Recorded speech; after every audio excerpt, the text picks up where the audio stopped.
What's happened? What is this place? Maybe I'm dead. I can't see any light. Maybe I am dead.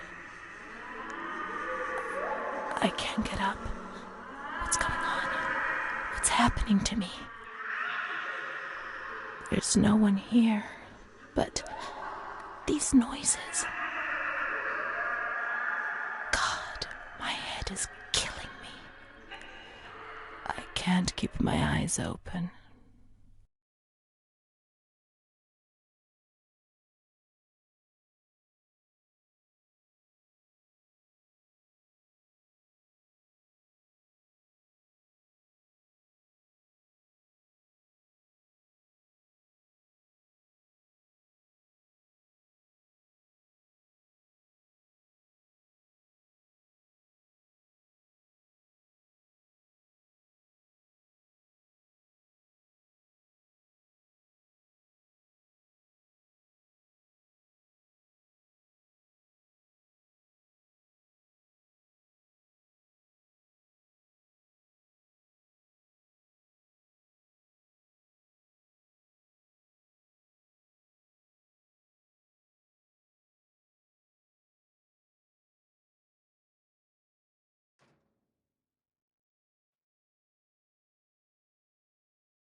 This place.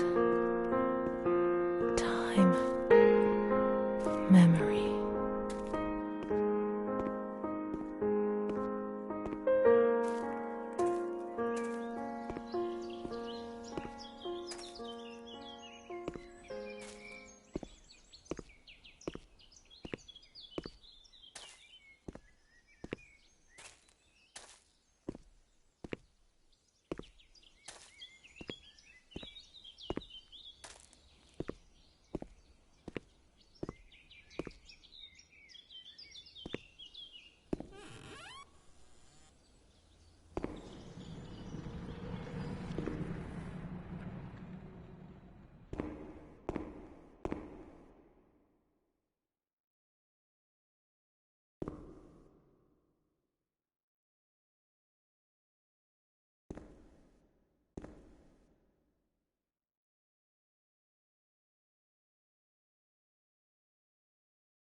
The only thing I remember clearly is Charlotte, my doll.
Nobody says we can't.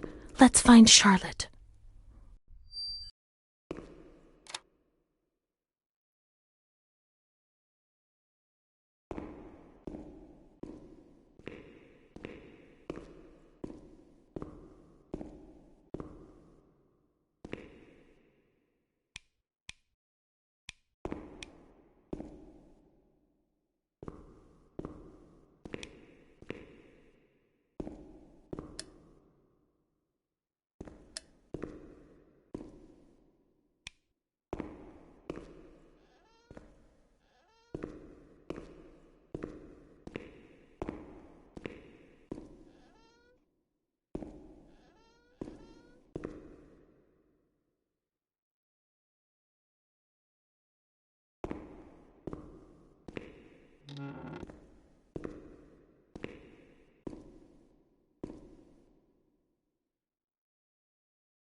Let's search the wards on the upper floor.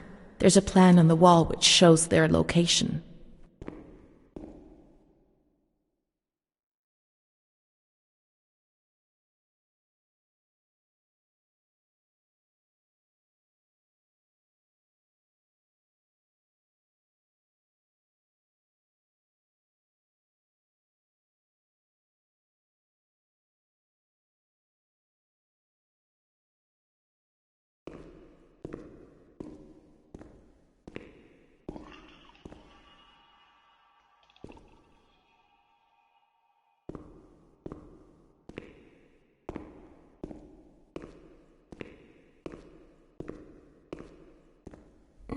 No, she's freezing. She's alone. Let's look for her.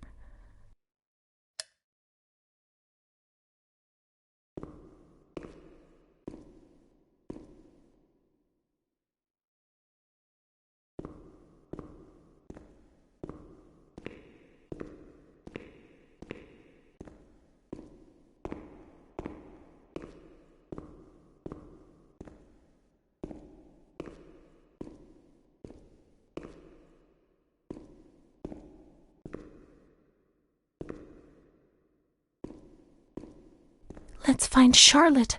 She's alone. She's alone in the dark.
Let's find Charlotte.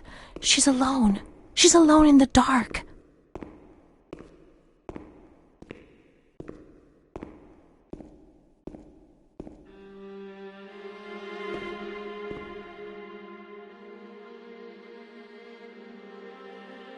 Mummy took good care of Charlotte. She tucked her in, hugged her, gave her cuddles and kisses. She was very affectionate and loving.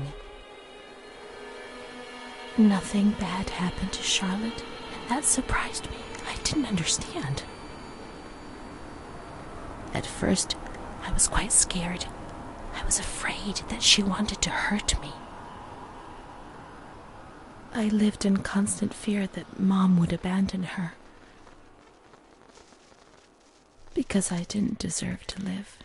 I didn't deserve to be loved.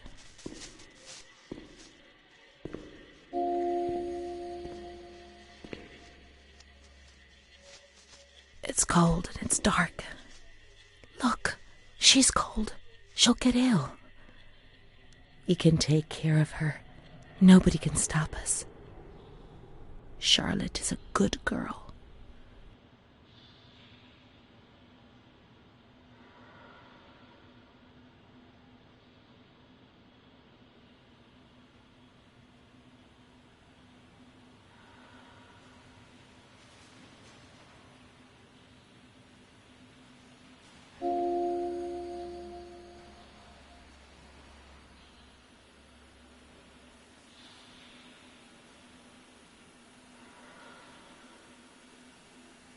Mummy took good care of Charlotte.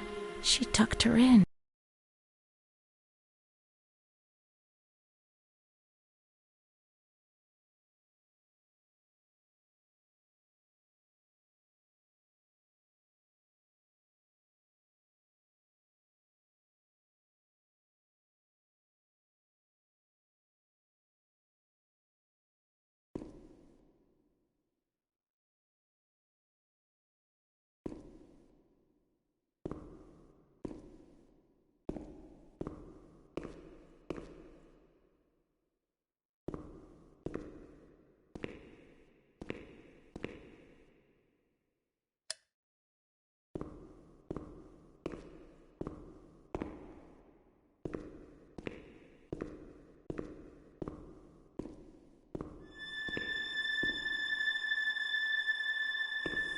Those lamps could make the room warmer, but Charlotte's not happy. She doesn't feel well.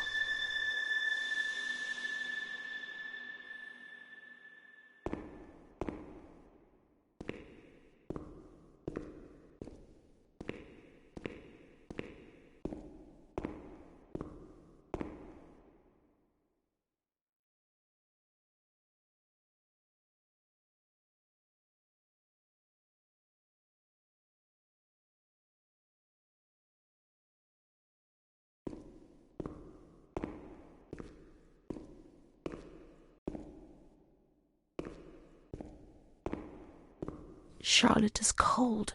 Let's take her somewhere warm.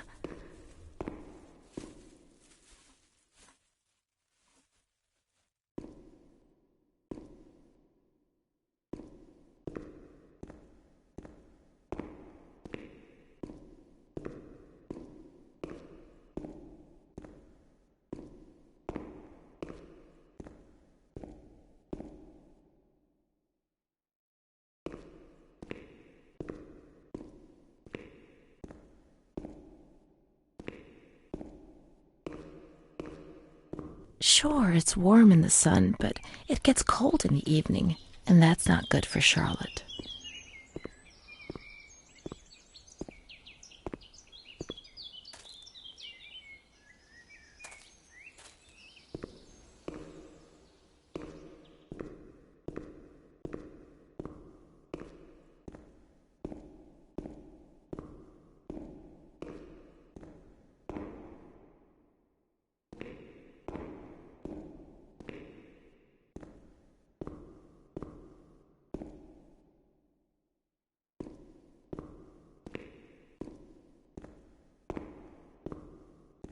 He'll get angry. I know he'll get angry.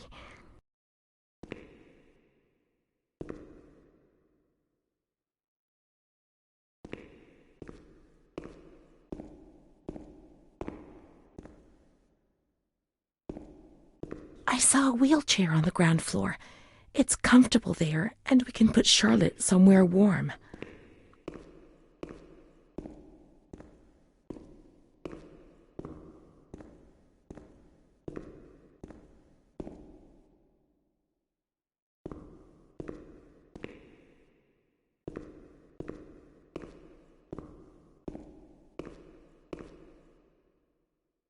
Charlotte will be comfy here.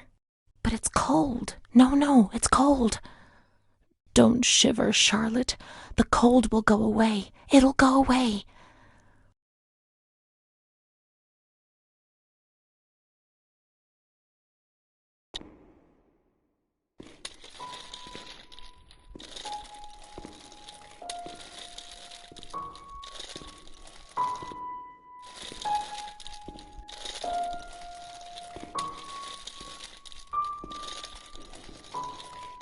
We must find some warm lights. Let's go to the surgical ward.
The cold has gone away now, you see?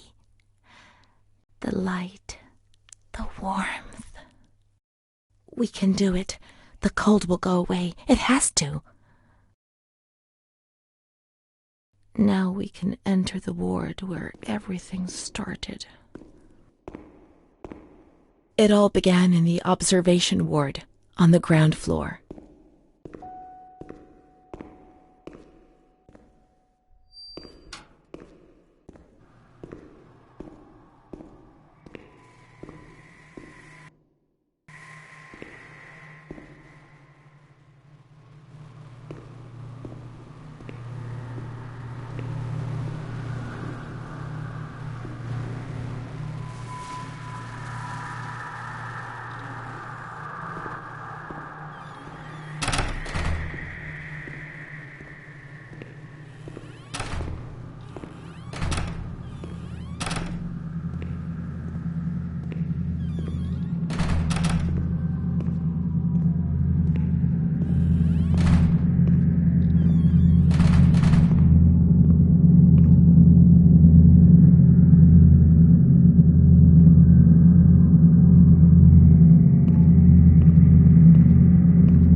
didn't go dark. It was a limitless immensity, a blinding, merciless light. I was 16 years old, and I was afraid, always afraid, a fear that wore me down. I needed help, but I couldn't speak. I was terrified of everything, even thinking.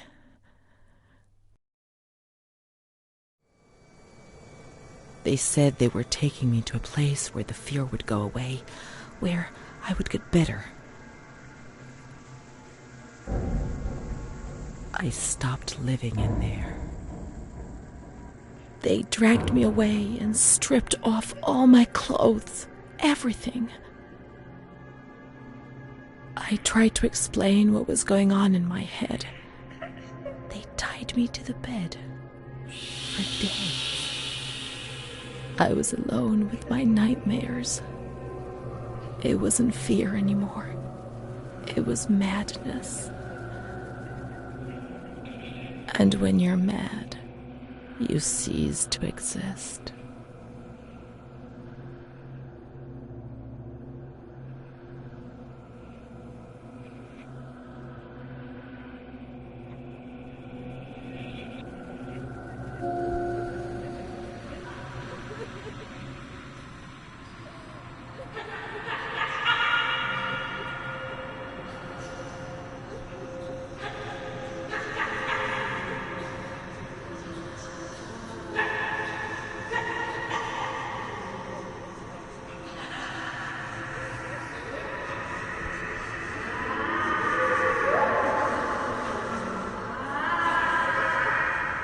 She was my only hope in this hell.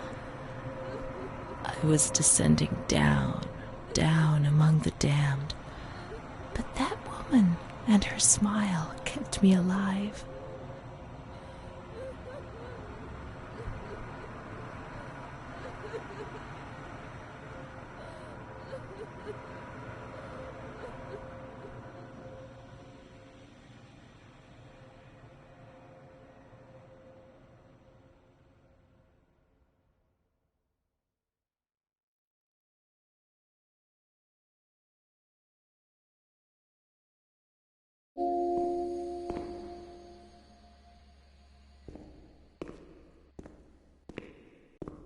The door is locked from the outside.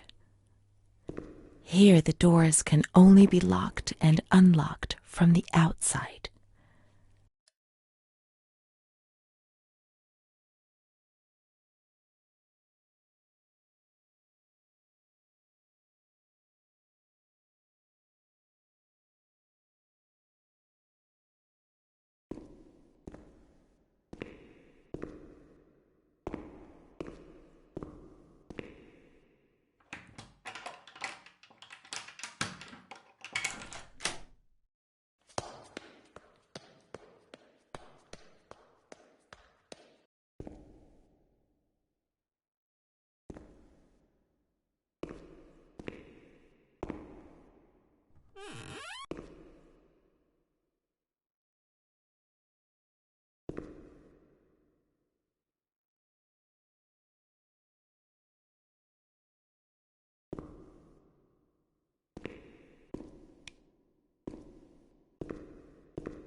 He laughed, panted, and slobbered all over me.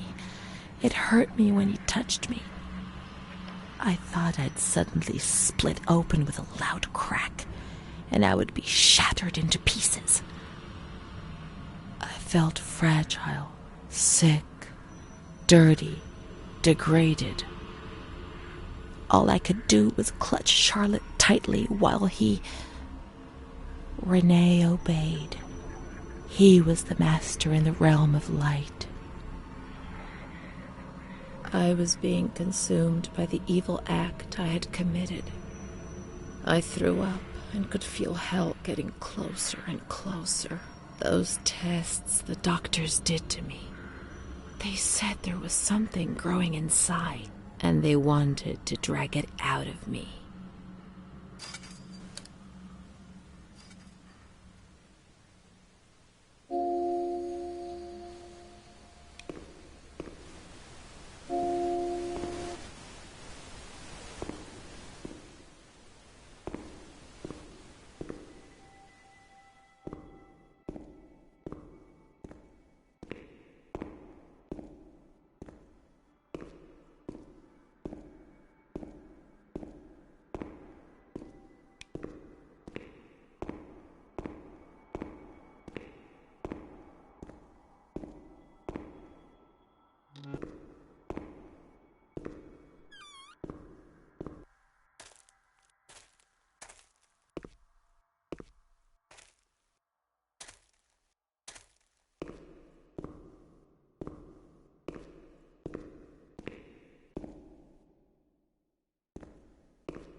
She stayed with Renee during those terrible medical examinations, and that gave her the strength to survive.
They went to the gynecology ward on the upper floor.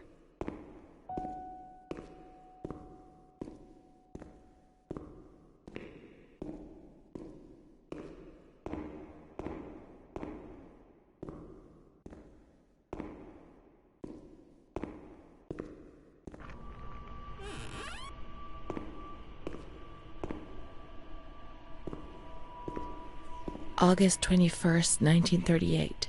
Confidential. Dear A, I know what you think about these things, so I'm referring a patient to you, Renee T. This wretched girl got out of control and caused trouble in the grounds. She's almost 3 months pregnant. The nurses should be more alert. I'm examining the girl on the 28th. I'll handle things very carefully, don't worry. We don't want to make matters worse.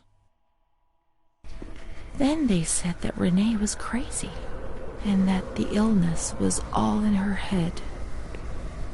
Careful, little girl, careful. I was scared, and I didn't talk to anyone about the illness. Only her. Not even the other doctor. He never touched Renee. He just wrote things down. You can tell me everything. Don't be afraid, he said. Everything's going to be fine. Do you want to know what I am writing? I note down what I observe in you, everything I see. He didn't hate Renee.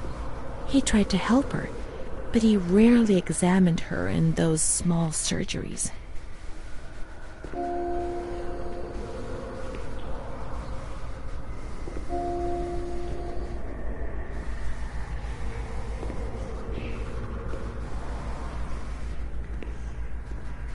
The doctor who wrote things down was in Surgery C.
March 12th, 1938.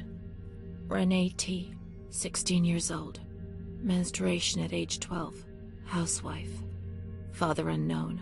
Mother a seamstress. Admitted in observation yesterday morning from Pontedera, accompanied by a police officer authorized by the examining magistrate of the Court of Pisa to be admitted for a psychiatric evaluation, which I have carried out. Medical certificate. Mental illness preceded by warning signs. Has suffered from depression for a year, believing she had tuberculosis. Food deprivation. We can't read this document. It is forbidden. We mustn't. If they find out, there will be trouble.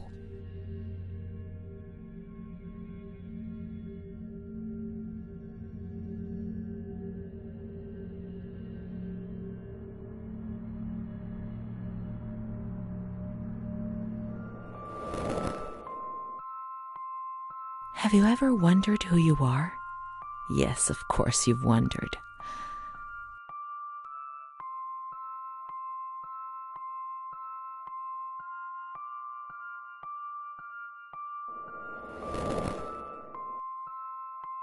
Since I got lost in the light, I don't even know who I am anymore. Let's read it and try to understand. She is frightened, hears noises and ghosts, presents serious signs of anxiety psychosis, suffers from hallucinations. She is anxious, confused, her expression is distressed, a questioning look as if terrified, disoriented. She feels confused, hears voices shouting in her head. She doesn't understand things properly. She has been feeling unwell for 2 or 3 months. When questioned, she replies, "My mother wants to hurt me. I am always scared of her. She chases me." Why are you here? I argued with my mother and was so upset that I felt like my head was spinning. There was a woman there who wanted to force me into a life of prostitution. They wanted to condemn me to be burned at the stake. Children whispered, called my name. March 16th. She couldn't sleep last night. They wanted to condemn her to be burned at the stake. April 4th. Transferred to the calm ward, still under my supervision. Yes, that's true. The ward where Amara was. Yes, the stake. The children wanted to burn Renee. She had to pay for what she'd done, like witches at the stake.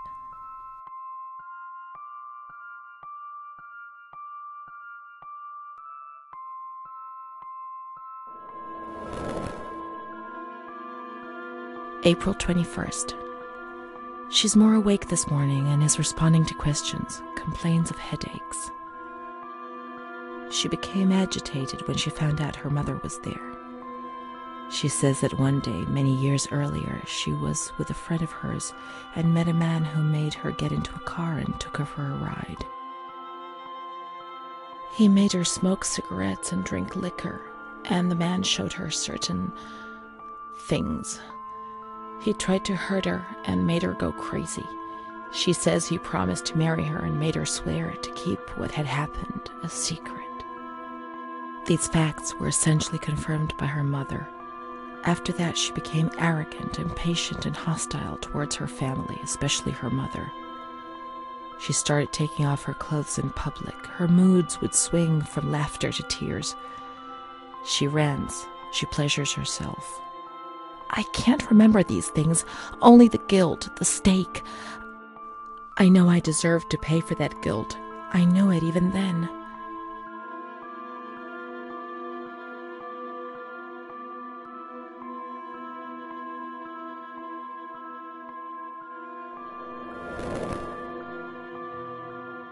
She was uncooperative during the examination. She didn't want to be stripped and her body remained rigid.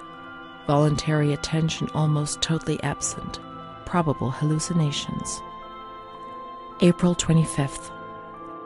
Confused ideas, unable to maintain a spontaneous conversation. Reflexes all normal. Reactive pupils. Let's find Amara, and we'll find the full medical records.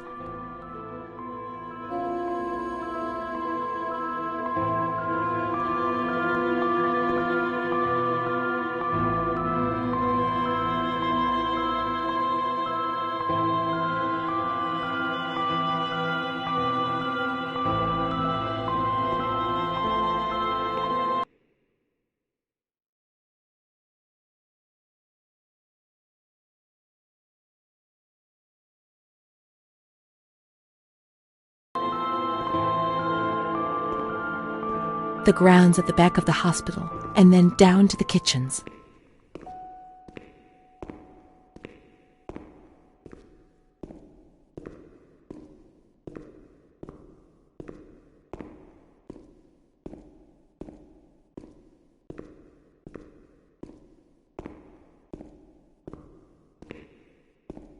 This is the road we used to take.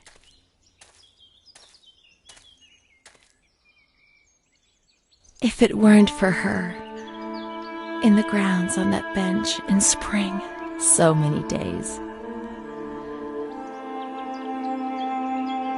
It was an escape, watching nature around us as she talked and smiled. And then there were the kitchens. Sometimes we stole food and ran back to the bench to eat it in secret, and we laughed.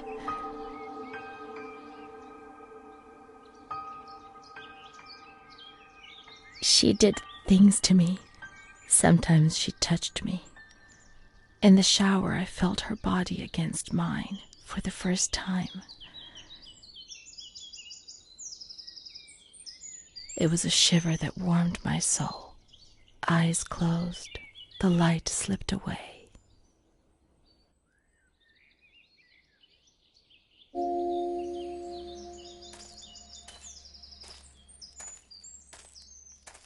She wasn't in the system. He wouldn't let her in. That's it. She must be the key to my memories, to the reasons why. Nature helped me to forget, to escape from the system.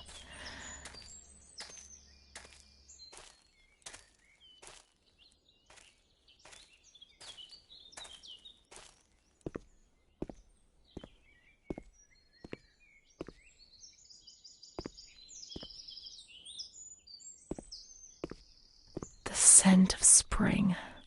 The land of light was far away, and we spent the days chatting on the stone benches.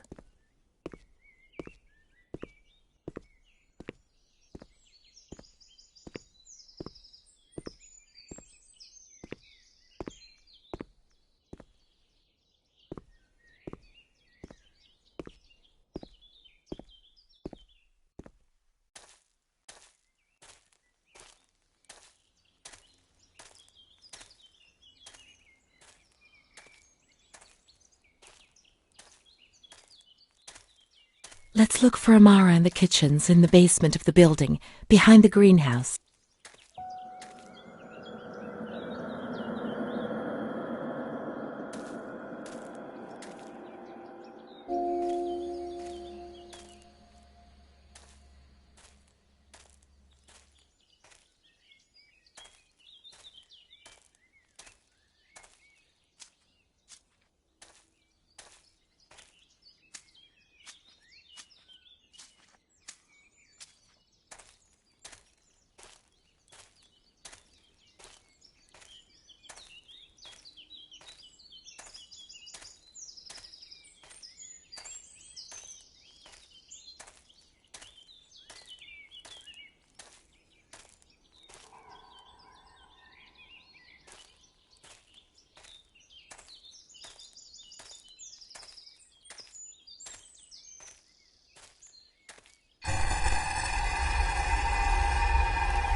Come on, let's look everywhere. She must be here, I'm certain.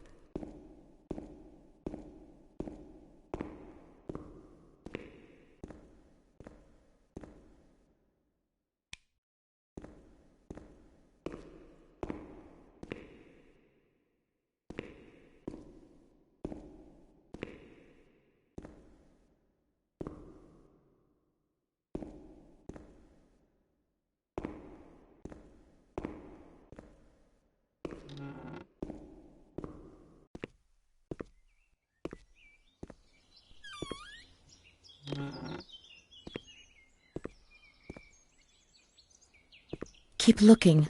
We mustn't give up.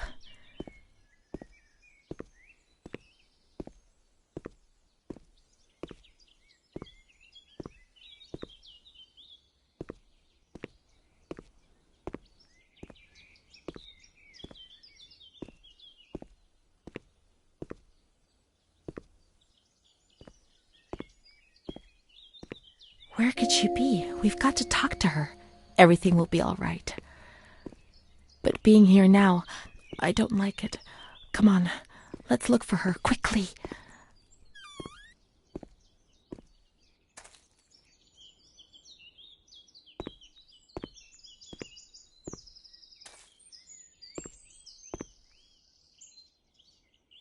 Adele, that little girl has been standing motionless in front of the kitchen door for hours.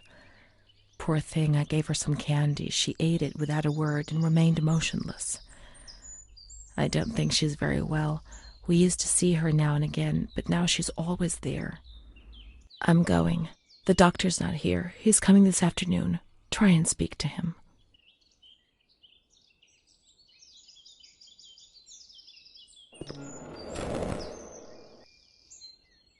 Poor thing. Lost in her dreams. She was only a little girl. But nobody gave her a cuddle. They punished her instead. They said she was sick and her dreams were troubling her. They weren't even hers anymore. I need her. But we will find her. We'll find her, won't we? When the water in the shower was cold, we ran away. But when it was hot, then she came to Renee under that cruel white light. I can still feel the shivers her body gave me. Everything must return to how it was. If we recreate that magic, she'll come to us.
We have to turn the water on in the showers and switch the boiler on. All the plumbing systems were in the kitchen area.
Now everything is ready. We can go to the bathrooms. We can go along that narrow corridor in the kitchens. We'll meet her in the showers, yes.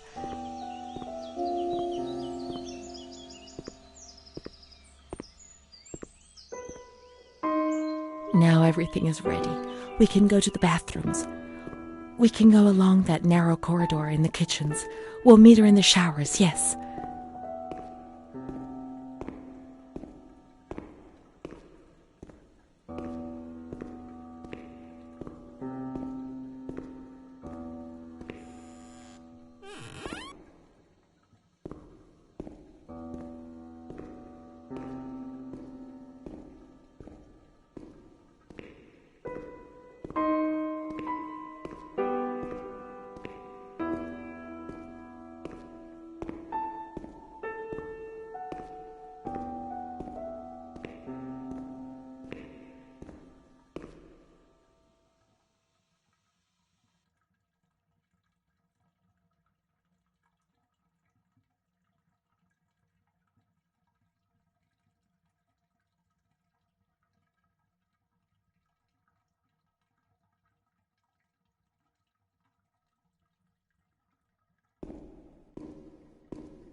Everything's ready.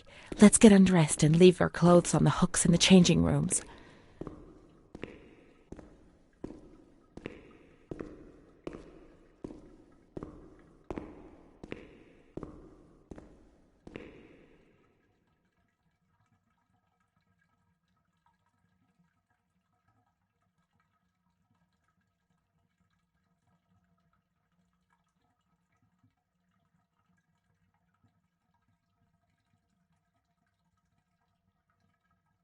Let's turn the water on now, and everything will be as before.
Amara was everything I could have been, but she no longer existed.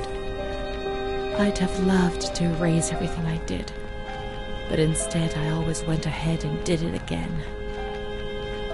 It was my fault, and she disappeared from my life.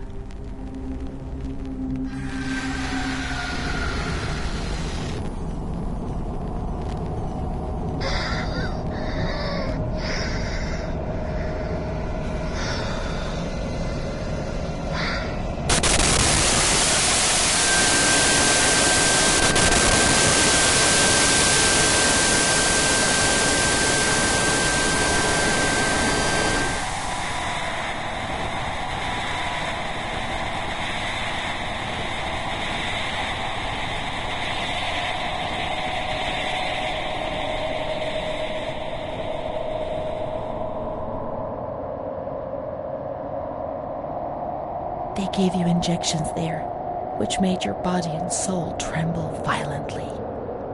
A whirlwind of anguish and unbearable pain. I lived in terror of the next time. They had taken me upstairs to that ward where no one wanted to go.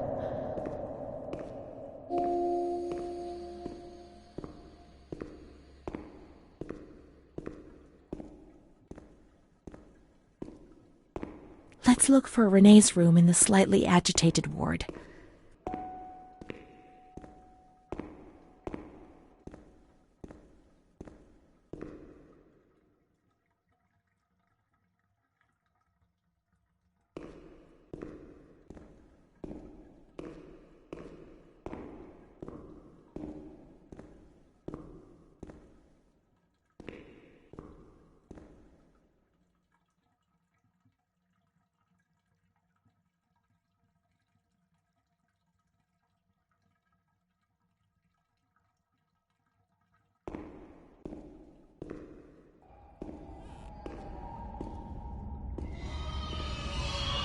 When there was too much chaos, they closed all the windows and the door.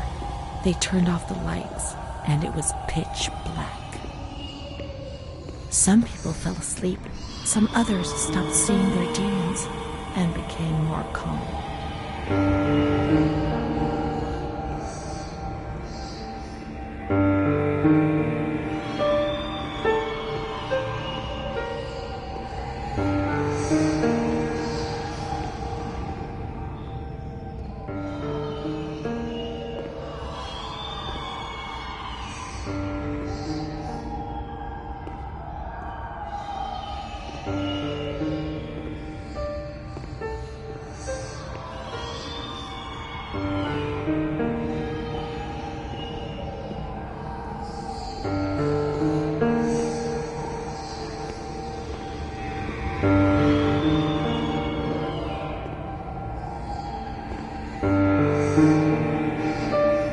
Let's close the window shutters, the door, and switch off all the lights. We want darkness.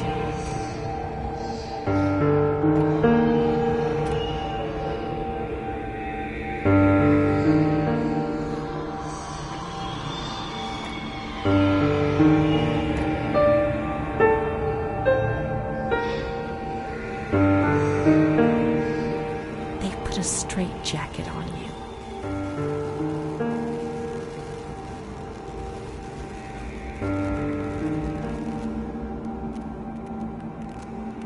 They gave you a cold shower.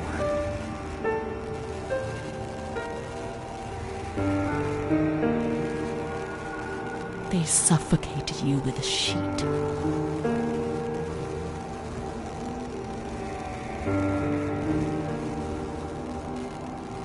They tied you to the bed.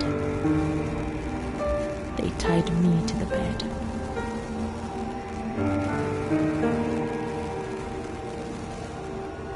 A woman died next to me, choked by her own vomit. She was tied down because she wouldn't stop pleasuring herself. I can still hear her death rattle. I screamed, but nobody came. Everybody screamed in there, all of them.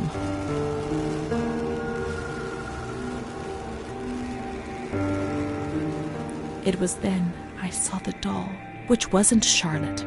No, she wasn't Charlotte.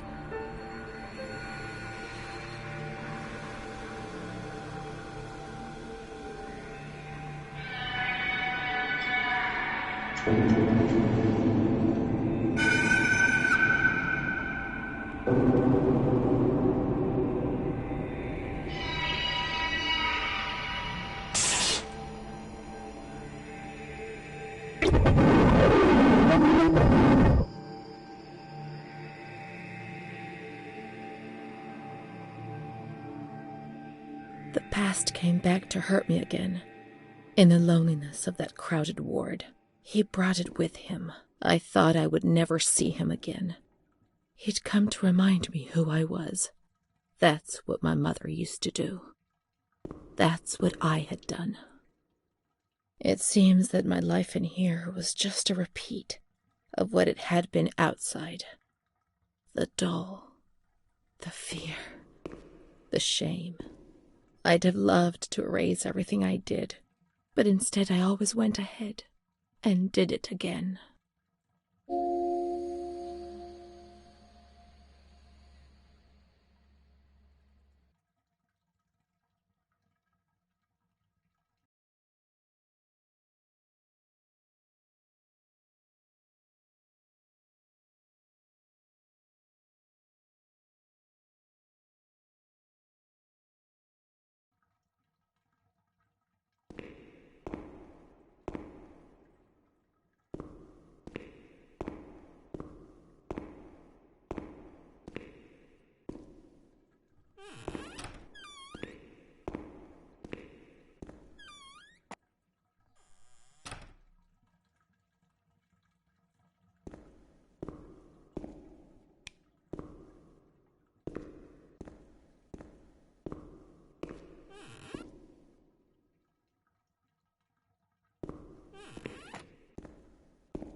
Montefoscoli, November 12th, 1939. My dear daughter, it is with great sadness that I heard what happened. Your transfer and your sufferings are a cause of great worry for me. It will take time, but you'll see, things will improve. They'll treat you and you'll get better again. I pray a lot, every day. Write to me often and tell me if you need anything. I promise I'll do what I can. Try to be strong. Mom.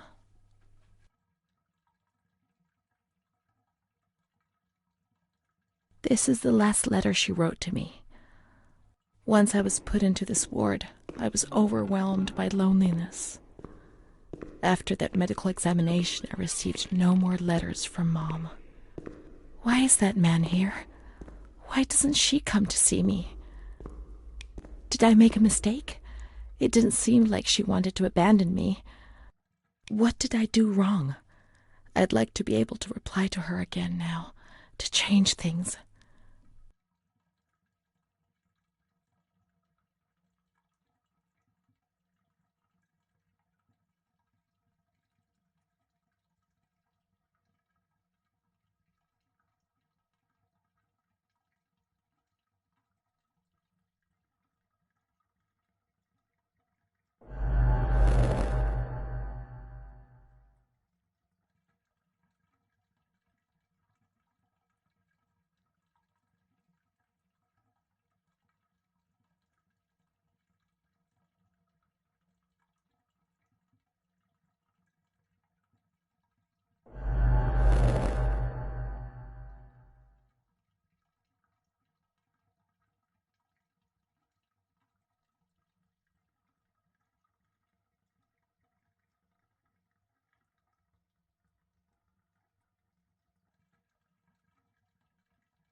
Perhaps she would have listened to me. Will she reply?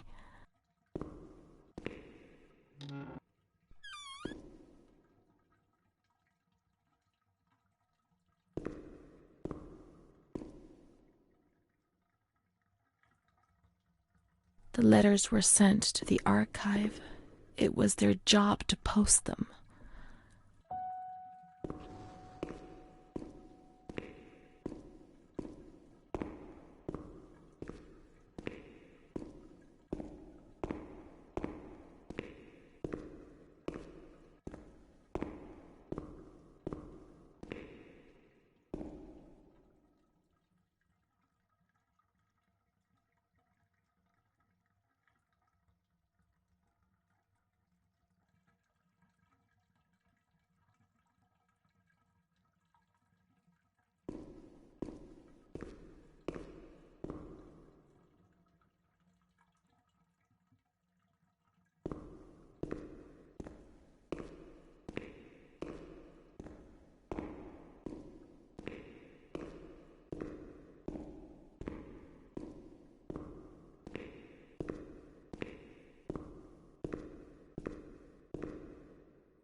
When you were sent to a lunatic asylum, you lost the right to possess anything.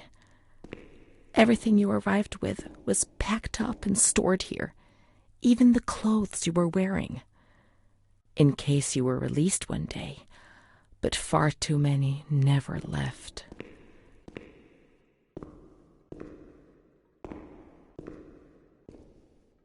There must be a file with my name in the filing cabinet somewhere.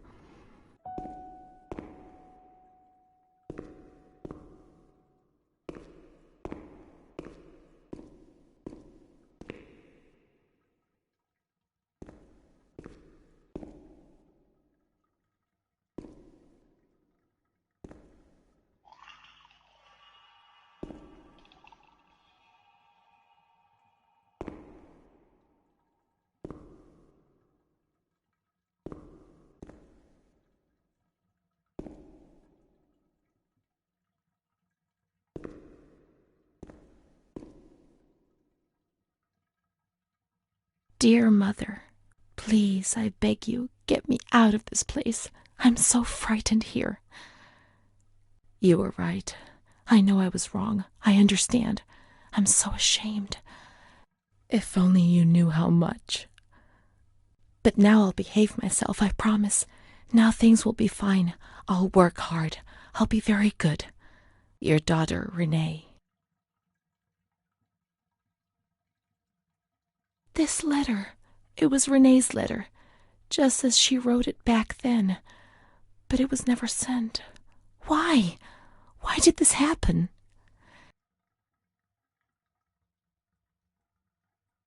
I received your letter, Mom. You tell me to be patient and strong, while I only feel fear and pain. And you don't write to me anymore. If only these words could be my soul, I'd tell you what was happening to me. The kids want to kill me. They all look the other way and tell me what to do. I don't understand. She helps me, but what have they done to her? Can you tell me? Will you help me? Renee.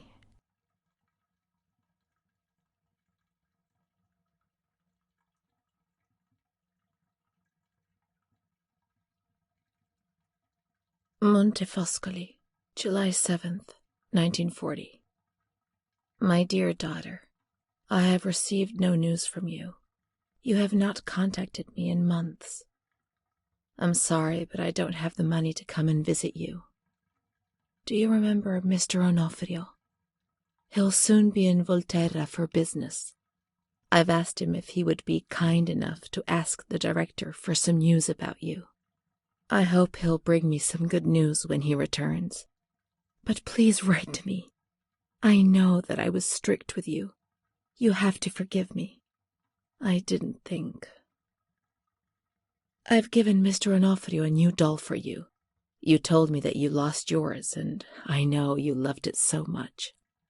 It's not as nice as your Charlotte, but I hope that it will comfort you nonetheless. Keep your chin up, darling. Everything will be fine, you'll see. Mom.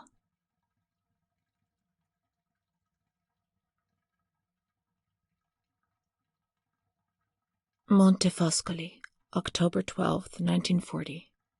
My dear daughter, I've written 2 letters to you and have received no reply. Every day I'm anxiously waiting for a letter. Mr. Onofrio's back. He brought you the doll. Do you like it? He told me he was unable to speak to the director, but managed to see you. I pray for you every day. Even Don Gino said a prayer for you during Sunday Mass. Isn't that nice? I've made up my mind, Renee. I'm bringing you home. I've already written to the director. I told him that I'll take care of you. I'm not very well at the moment and can't work, but I'll get better soon, you'll see. And as soon as I can make the journey, I'll come and fetch you. I know you're suffering a lot, but please be strong, I beg you. Mom will come to fetch Renee, won't she? Mom is good, but she's not well. That's why that man came. The doll. Renee could have played with it while she was waiting for her to arrive, but Renee didn't have it with her. Is it one of Mom's lies? She knew that she'd hurt Renee and... No, Mommy's good. That man brought it. We've just remembered who he is, haven't we? It was Renee who was wrong. The doll's here. I know that for sure. Perhaps she's been abducted like all the others and is locked up here somewhere. Let's look for the second doll. It'll be among the bundles of the patient's belongings.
Now we can open the bundle on that table in front of the window.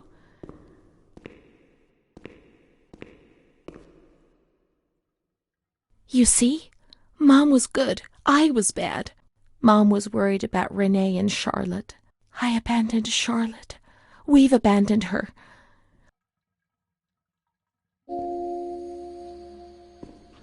May the Lord guide your path and keep you from sin. Mom.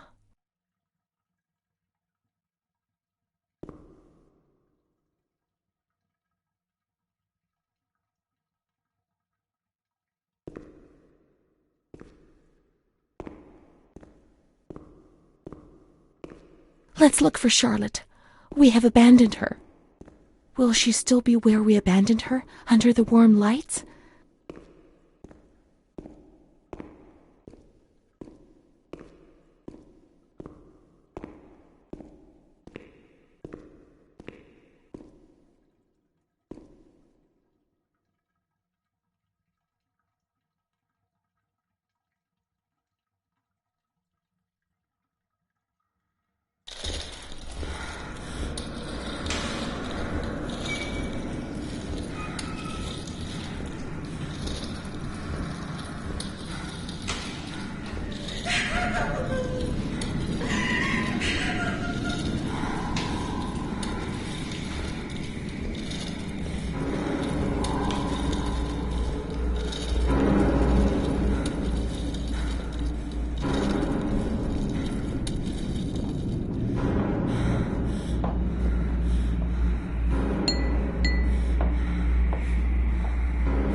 I didn't do anything. I just obeyed orders. I only obeyed orders.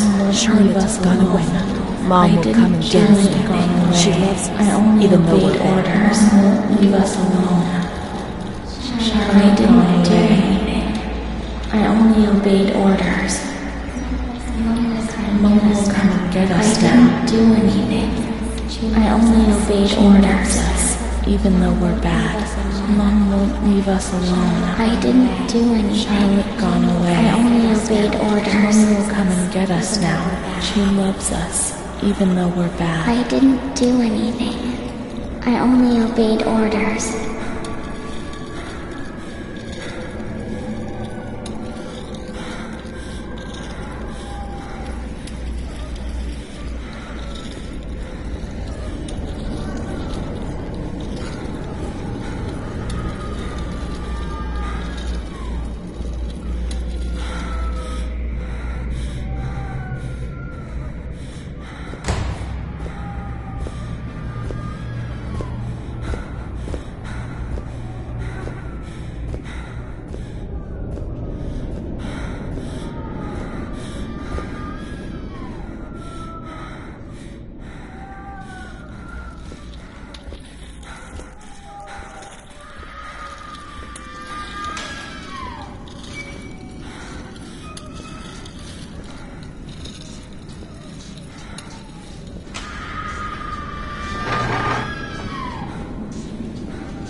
Montefoscoli, December 20th, 1941.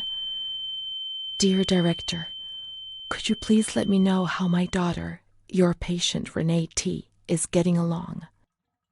I've written to my daughter several times, but have received no reply. I'm very worried, particularly as I've been ill for some time and have not been well enough to come and visit her. Please kindly let me know when it will be possible for me to bring my daughter home. Your humble servant, Ada T. Bring this letter to the attention of Dr. C so he can assess the potential discharge of the patient.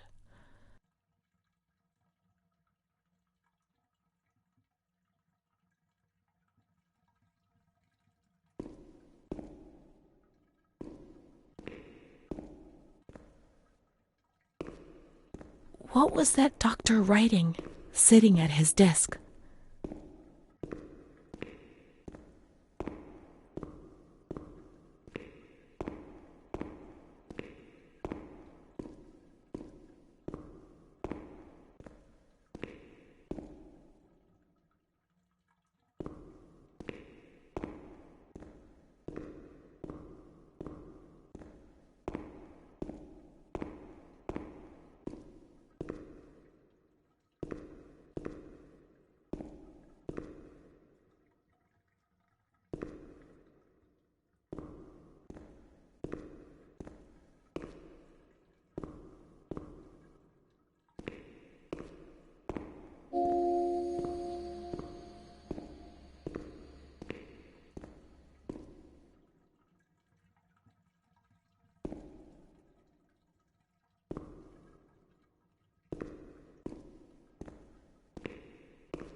September 7th, 1938.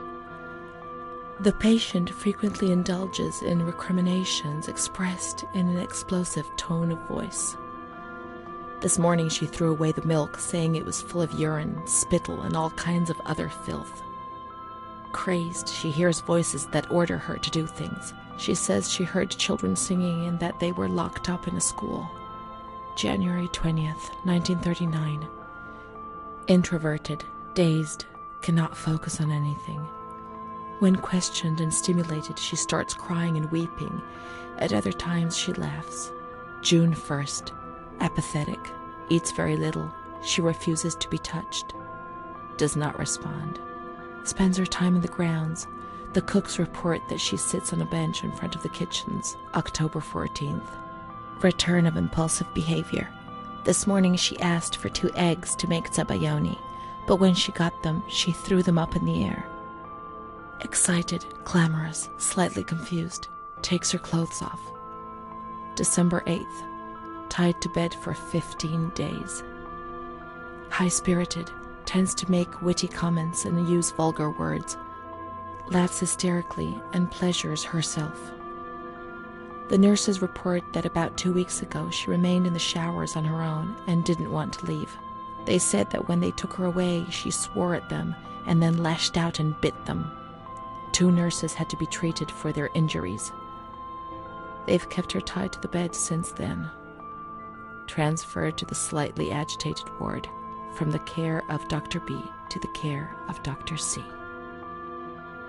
I was with Amara in the showers. My memories are terrifying. They're not real, are they?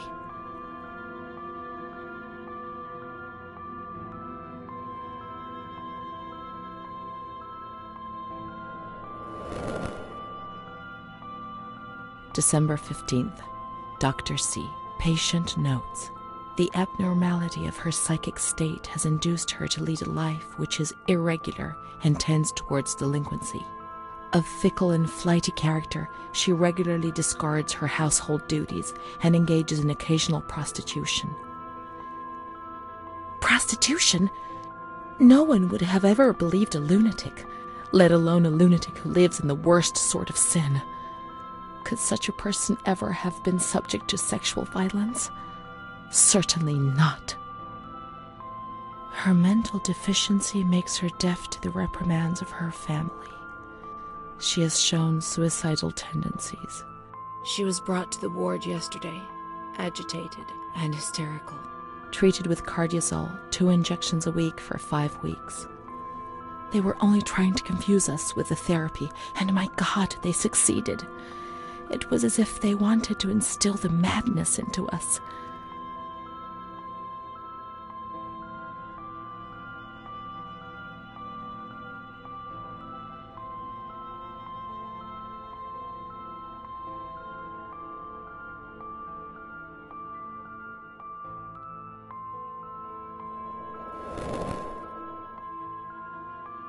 June 2nd. After a long period of calm and improvement, the patient is very agitated today and vehemently refuses to submit to a gynecological examination. She swears and curses those helping her, flailing her arms and hitting them. According to reports by Dr. B, the patient has been subjected to periodic checkups since she had a spontaneous abortion about 2 years ago in her 3rd month of pregnancy. Conception occurred after she had sexual intercourse with a stranger who sneaked into the hospital grounds.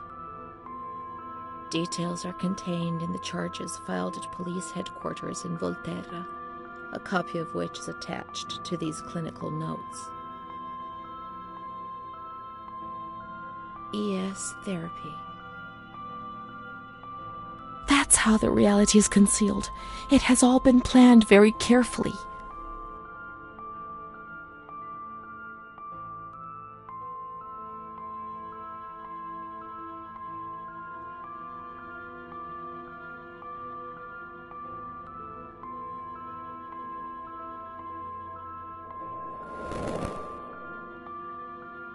June 13th.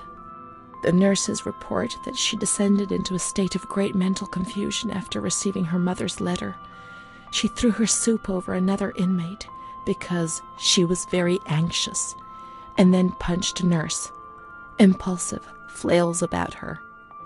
She rails against the doctor in vulgar terms while he is examining her, lashes out and spits. Block all correspondence to give the patient no further reason to become agitated. August 20th, tied to bed. The nurses report that the patient is extremely agitated after the visit of a relative or family friend.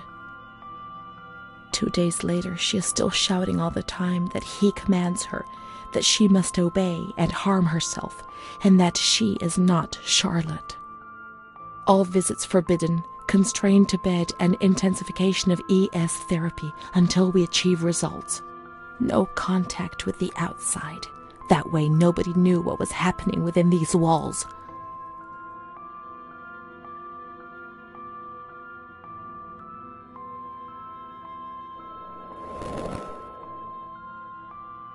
March 3rd.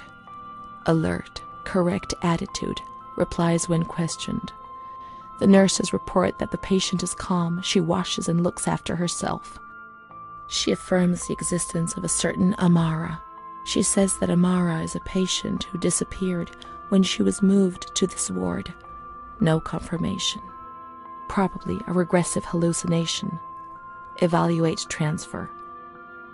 Did I imagine Amara? That's not possible. She was there. I know she was there. I feel it. She must have left some traces of her presence. We can look for her things in the storeroom containing the bundles of the patient's belongings on the upper floor.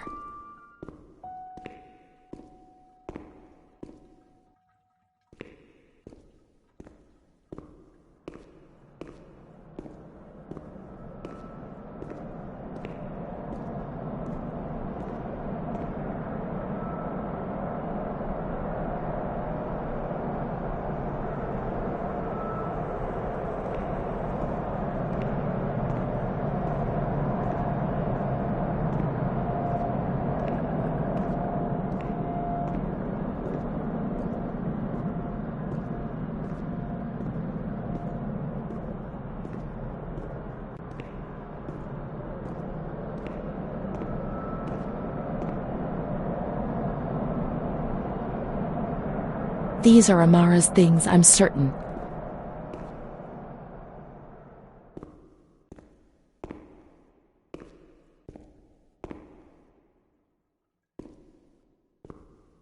Amara, there she is. She existed. She really did exist. There she is, my friend. March 12th, 1938. The young girl Renee arrived today. Poor thing, she was terrorized. You see, she remembers the first time we met. I talked to her mother, the dear lady, and she expressed her fears to me, and I promised I'd keep an eye on her daughter. The lady told me her daughter's doll had been taken away, and this worried her. Because when she becomes depressed, as she is now, Renee barricades herself in her room and can't communicate. The doll becomes her voice, eyes, and ears. Dr. B said I'll soon get out of here. I'm sorry. I'm so sad to leave Renee. I won't be able to protect her anymore. My poor friend. She was hoping to be able to get out of here, but nobody ever leaves this place. That poor girl is really ill. I am the only one she ever speaks to. I told her I was leaving, and she stared at me, saying that I would never leave. It was quite unnerving, and then she started to cry. I felt like crying too. She didn't say anything else. What worries me is that I'm sure that terrible man is watching her. He was the one who brought her here, and of all the good people, why did it have to be him? She knew. I told her everything. She knew about that man. That's why they wanted to make her disappear from my life. But I instructed a nurse friend of mine to keep an eye on her, and I'm sure she will, because she's a good woman. Her friend the nurse. I vaguely remember. She worked on this ward. Let's look for signs of the nurse in the nurse's room on the upper floor.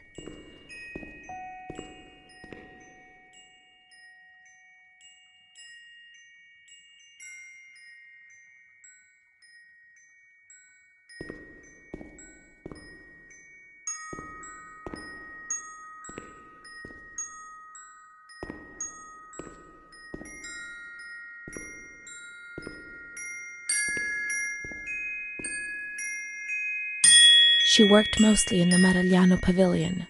Let's get out of here and find that pavilion. Renee was alone here. Charlotte had abandoned her. And without Charlotte, Renee couldn't communicate with the outside world. Mother knew that.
She's kind to everyone, even me.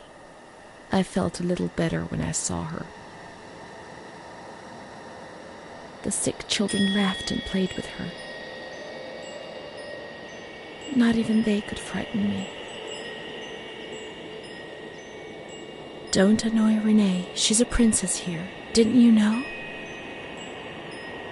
She told stories. She said there was a war out there. But they stared at me and frightened me.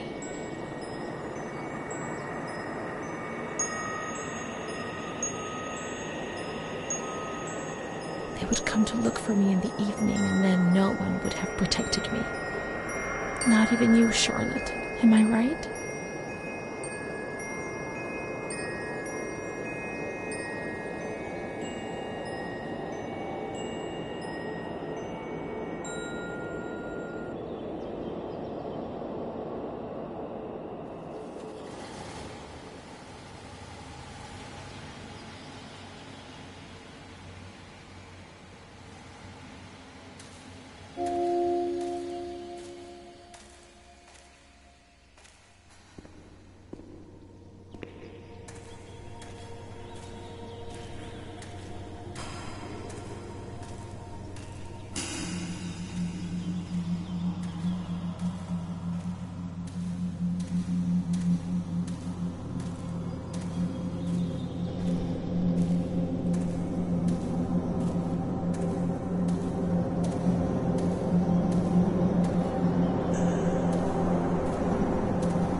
Let's follow the hearse until we reach the graveyard.